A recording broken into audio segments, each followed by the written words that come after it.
បាតចិនច្រៃទាហាននៅជួរមុខនៅលើផ្សារព្រះវិហារ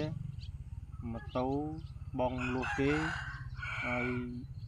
ជិះទៅលើផ្សារហ្នឹងបានសៀមផ្លោងមកឆេះខូចខាតអស់រីឆាញ់ហើយខ្ញុំប្រពន្ធខ្ញុំក៏ឈឺអត់មានថវិកាទេហើយចាំបើកប្រាក់ខែបានយកប្រពន្ធខ្ញុំទៅពេទ្យព្រោះរាល់ថ្ងៃនេះអត់មានលុយអត់មានថវិកាទេសូមប្រជាជនជីរំជាតិហើយជួយខ្ញុំបានជួយជាម៉ូតូជួយជាលុយដល់អំណោយតបន្តិចយកប្រពន្ធខ្ញុំទៅពេទ្យបាទទៅជួបបងបាទហ្នឹងហើយបងចឹងបងនិយាយថាចេះណាបងរស់នៅក្នុងសហគមន៍យើងនេះថាពុកគ្រូសារបស់បងគាត់មានជំងឺហើយតាំងពីថ្ងៃមុនឬបានសារព័ត៌មានគាត់ជួយផ្សាយហើយថាថ្ងៃទី19គាត់ឡើងទៅឥឡូវនេះគាត់ទៅអត់បានទេដោយសារយើងចាំប្រាក់ខែទៀតសិនណាឥឡូវបងឯងចុះពីលើមកមិនចឹងបងណាបាទខ្ញុំបាទចឹងបងឯងសូមសំណូមពរដល់ពុកម៉ែបងប្អូនទូទៅទៀតយើងទៅមានអីទេគាត់នឹងរៀមដៃដុសសូមខាងដល់ទៅជូនទាំងអស់ទាំងmấyត្រូវស្រុកទាំងនេះខ្ញុំមិនសូវចេះនិយាយដែរទេព្រោះ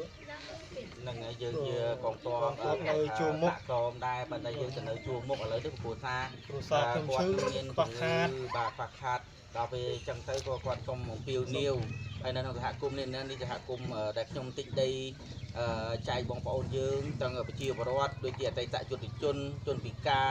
ហើយនឹងកងទ័ពក៏គាត់បានមកនៅនេះដែរកន្លងមកខ្ញុំមិនដែរនិយាយថាកងទ័ពនៅទេប៉ុន្តែមានកងទ័ពច្រើនអញ្ចឹងបើថាប្រទេសយើងចប់សង្គ្រាមទូបួលខ្ញុំក៏នឹងព្យាយាមយកឈើយកអីមកជួយធ្វើផ្ទះឲ្យកងទ័ពក៏ដូចជាអតីតយុទ្ធជនឬក៏ជនពិការនៅក្នុងសហគមន៍របស់ខ្ញុំនេះដែរអញ្ចឹងទេបងគ្រួសាររបស់គាត់នឹងមានជំងឺហើយមានមហារីកមានមហារីកស្បូននិងទឹកដក់ក្នុងស្បូនបាទអញ្ចឹងគឺគាត់ជួបការលំបាកខ្លាំងមែនទែនអញ្ចឹងសូមពុកម៉ែបងប្អូនជនរួមជាតិជាសប្បុរសធម៌នឹងសូមមេត្តាជួយដល់ក្រុមគ្រួសារគាត់គាត់ទៅចុះមកវិជួលមុខទេហើយថ្ងៃទី20ពួកខ្ញុំគាត់ធ្ងន់បាទឥឡូវនេះដល់ពេលនេះថ្ងៃទីត្រូវថ្ងៃទៅត្រូវទៅពេទ្យថ្ងៃទី19មែនបងណាពេទ្យណាស់ប៉ុន្តែឥឡូវយើងអត់មានលុយទេនៅរងចាំប្រាក់ខែអញ្ចឹងសូមបងប្អូនជនរួមជាតិមេត្តាជួយដល់ក្រុមគ្រួសារគាត់ផងនេះផ្ទះនេះគឺនៅក្នុងដីក្នុងសហគមន៍របស់ខ្ញុំពីមុនមកគាត់ក៏មានដីដែរប៉ុន្តែគាត់ថាពេលដែលមានវិធីស្កាត់ទៅដីរបបហ្នឹងយើងលក់បងណាអញ្ចឹងទៅក៏យើងក៏ថាកកងទ័ពក៏ខ្មែរប្រជាប្រដ្ឋក៏ខ្មែរឲ្យតែអ្នកណាជាសញ្ជាតិខ្មែរយើងគឺយើងមានសិទ្ធិមករស់នៅលើនេះបានបាទមិនប្រកាន់ថាកងទ័ពឬក៏ប្រជាពលរដ្ឋទេអញ្ចឹងចែកទៅសូមពីវនាវទៅថាសូមពីវនាវទៅសប្បុរសជនដើម្បីយើងបានលុយយកទៅពេទ្យផងនិយាយទៅបាននិយាយទៅហើយគាត់ក៏អត់ទៅចេះនិយាយទេពុកម៉ែបងប្អូនមើលចែសុំឈរទីមកចែណាដើម្បីឲ្យគាត់ឃើញសរោមក៏ដូចជានេះបតោងនេះហ្នឹងហើយចឹងនេះមិនមែនជាសំដែងទេពុកម៉ែបងប្អូនគាត់ពិតជាជួបការលំបាកមែនបាទគាត់ជាជួបការលំបាកមែនហើយគាត់ទៅចុះមកពី